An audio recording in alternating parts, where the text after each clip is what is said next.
si la clave para formar mejores profesionales de la salud no estuviera solo en los libros de texto, sino, no sé, en las historietas? Hoy vamos a explorar una propuesta académica fascinante que plantea exactamente eso. Así es.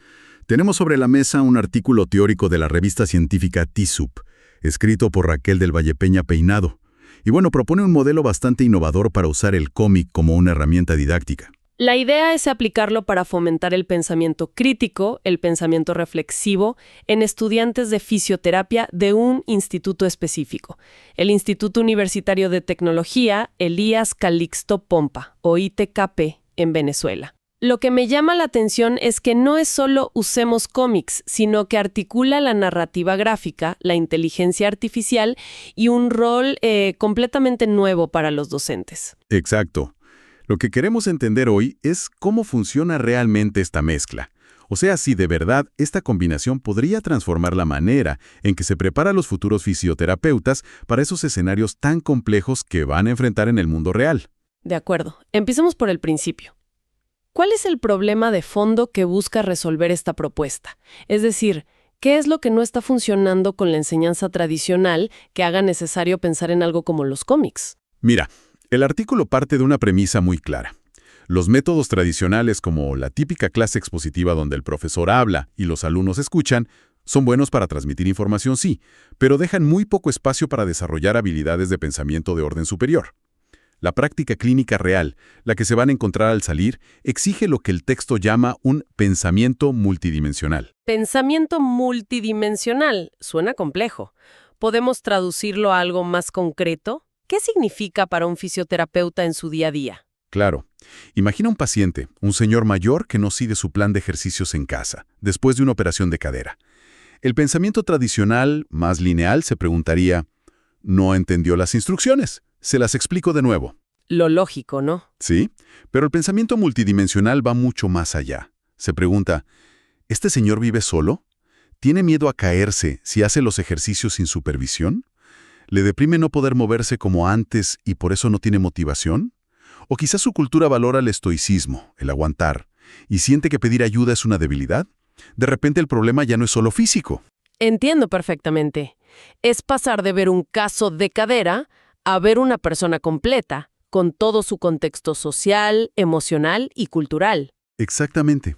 Es integrar lo técnico con lo biopsicosocial, lo ético, lo comunicativo.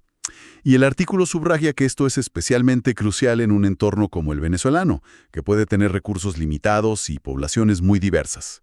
No se pueden aplicar recetas de manual. Se necesita un análisis mucho más holístico, más humano. Y es justo ahí donde la propuesta saca su carta más inesperada: el cómic. A primera vista suena casi, no sé, infantil.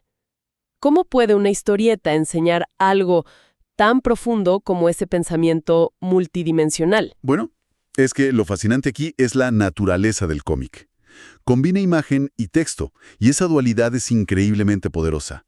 Permite representar situaciones clínicas complejas, llenas de matices, de una forma muy directa, muy accesible.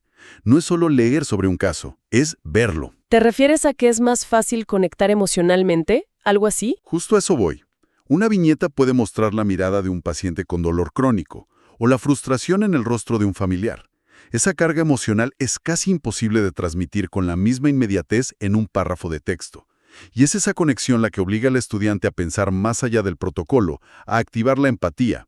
Exploran dilemas éticos, el manejo de un error, todo en un espacio seguro y creativo, sin poner en riesgo a un paciente real.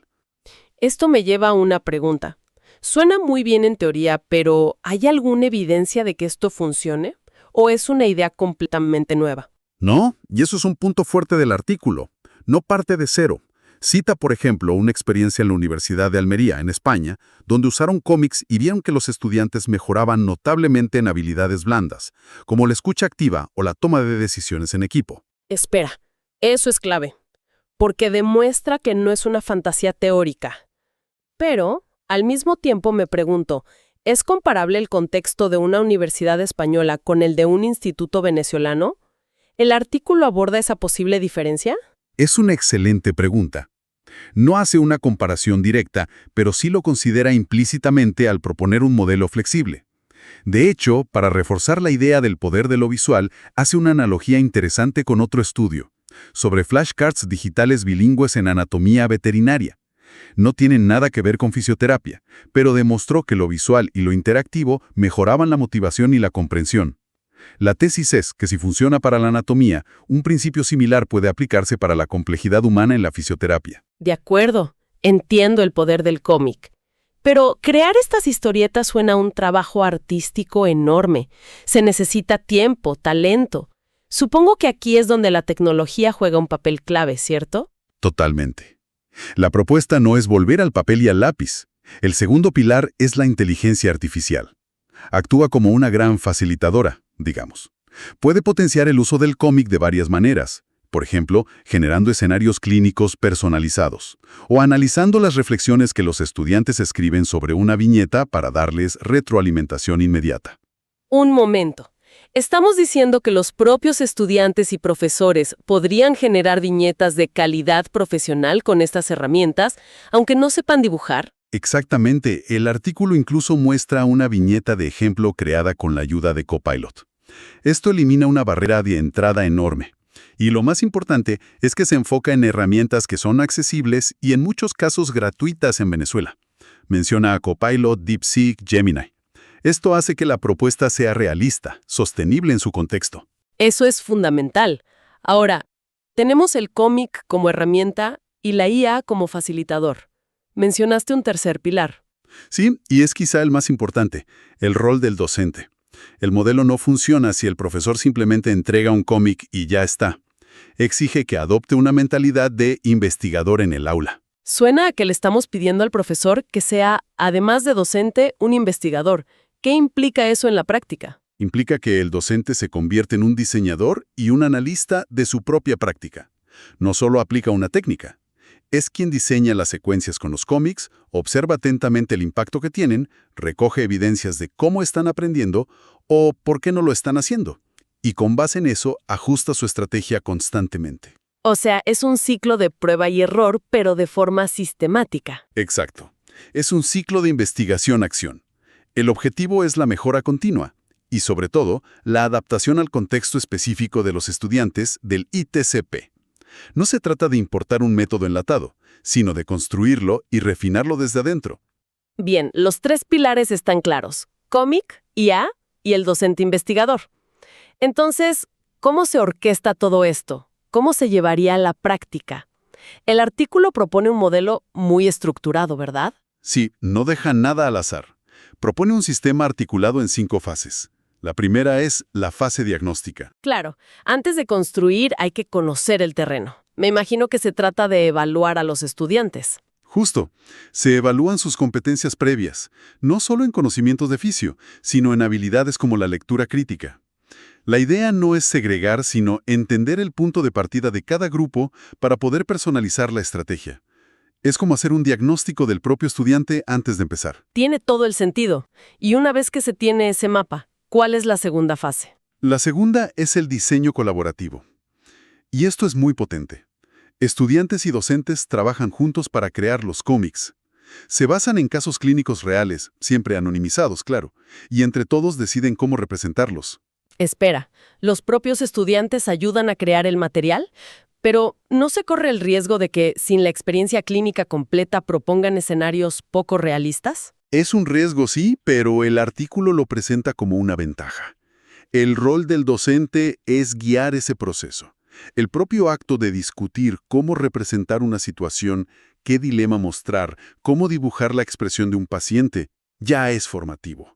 Fomenta el trabajo en equipo, la empatía y la reflexión desde el minuto 1. El proceso se convierte en parte del aprendizaje. Es una idea muy potente, ciertamente. Ya tenemos el diagnóstico y los cómics. ¿Cómo se introducen en el aula? Esa es la tercera fase. Implementación gradual. No se trata de una revolución de un día para otro, que podría generar rechazo. Se introduce el cómic poco a poco. Quizás al principio solo como una ilustración para explicar algo, luego como una viñeta para iniciar un debate, y gradualmente avanzar hacia el análisis de casos completos. Es una evolución para que nadie se sienta abrumado. Y, por supuesto, hay que medir si todo este esfuerzo está funcionando. Supongo que esa es la cuarta fase. Precisamente. La cuarta es la evaluación continua. Se hace un seguimiento sistemático. Y lo interesante es que no se mide solo si han memorizado más información, que no es el objetivo. Se busca evaluar el desarrollo del razonamiento clínico, de ese pensamiento multidimensional del que hablábamos. Me imagino que no se trata solo de un examen al final, sino de ver si realmente están pensando de otra manera en su día a día. Exacto. Se usan rúbricas, análisis de sus reflexiones, discusiones grupales. Es una evaluación más cualitativa. Y esto nos lleva a la última fase, la quinta, la sistematización. ¿Qué significa eso? ¿Documentarlo todo? Sí, pero con un propósito muy claro. Se documentan las buenas prácticas, los cómics que mejor funcionaron, los obstáculos que encontraron. El objetivo es transformar la experiencia en un capital para la institución. Básicamente, para que el esfuerzo no muera con un solo grupo de profesores entusiastas, sino que se convierta en parte del ADN del programa, y así se pueda replicar y escalar. Suena como un plan increíblemente completo, casi infalible. Pero el propio artículo, imagino, reconocerá que no es un camino de rosas. ¿Cuáles son los desafíos? Desde luego, el texto es muy honesto en este punto. Hay desafíos importantes, empezando por la parte ética. ¿A qué te refieres? A que es crucial garantizar una representación respetuosa de los pacientes en los cómics. La línea entre una viñeta que genera empatía y una que se convierte en caricatura del sufrimiento puede ser muy fina. Hay que evitar estereotipos y ser muy sensible a la diversidad cultural. Y por supuesto, la privacidad de los casos reales debe protegerse con un rigor absoluto. Son consideraciones muy serias. Y más allá de lo ético, ¿qué otras limitaciones se mencionan? La principal, y el artículo lo admite abiertamente, es que esta es una propuesta teórica. Carece de evidencia empírica sólida recogida específicamente en el contexto venezolano, en el I2CP. Es un modelo que necesita ser validado con estudios piloto para ver cómo funciona en la realidad. O sea, es un gran ¿qué pasaría si? Que ahora necesita ponerse a prueba. Correcto. Y además, hay otros dos obstáculos prácticos. Primero, requiere una capacitación docente muy especializada. No todos los profesores están preparados para ser investigadores en el aula. Y segundo, aunque se apueste por herramientas gratuitas, todo depende del acceso a la tecnología, computadoras, internet estable, y eso puede ser una barrera. En resumen, después de analizar todos los ángulos, lo que tenemos aquí es una visión muy poderosa para la educación en fisioterapia. Queda claro que no se trata solo de usar cómics porque es cool o novedoso. Es un marco pedagógico integral que entrelaza la narrativa visual, la inteligencia artificial y un rol docente mucho más activo. Totalmente. Y si conectamos esto con el panorama general, lo que esta propuesta representa es una oportunidad para que una institución como el IUTEC innove de una manera muy inteligente. Responde a una necesidad real no solo en Venezuela, sino en toda América Latina. Necesitamos una educación más contextualizada, que prepare a profesionales que no solo sean competentes técnicamente, sino también profundamente humanos y reflexivos. Y esto nos deja con una idea para seguir pensando. El artículo se enfoca en la fisioterapia, lógicamente, pero ¿en qué otros campos de alta complejidad donde el factor humano es tan crucial se podría aplicar un modelo similar? ¿Podría una combinación así de narrativa gráfica e IA servir para formar abogados en dilemas éticos, a ingenieros en gestión de crisis o incluso a líderes empresariales en la toma de decisiones bajo presión?